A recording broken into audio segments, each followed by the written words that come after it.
तर good morning मित्रांनो, आज आहे आपला ब्लॉग क्रमांक 2. कसा आहे पंढरपूरचा पुष्पा. तेवढ्यात सौरभ भाऊ आला आणि दादांना घेऊन गेला.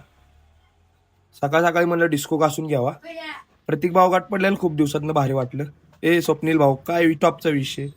तेवढ्यात म्हटलं पानं वगैरे सगळे बनवून घ्यावा. तेवढ्यात आपल्या जेवणाचा टायमिंग झालता. निघालो आपल्या घराकडे.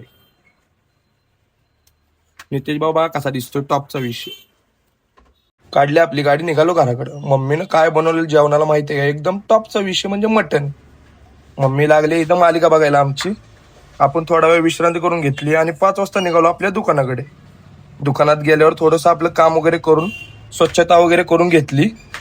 तेवढ्यात ओमभाऊ म्हणाला आता चला निघूया आपण थंडाई पाजतोय.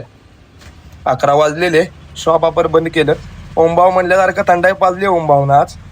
आर्यन बघा काय म्हणतो इथे. थंडाई वगैरे पिऊन थंडाई एक नंबर असते इथे. एक वेळ नक्की विजिट करा. थंडाई पिऊन आपण निघालो आपल्या घराकडे.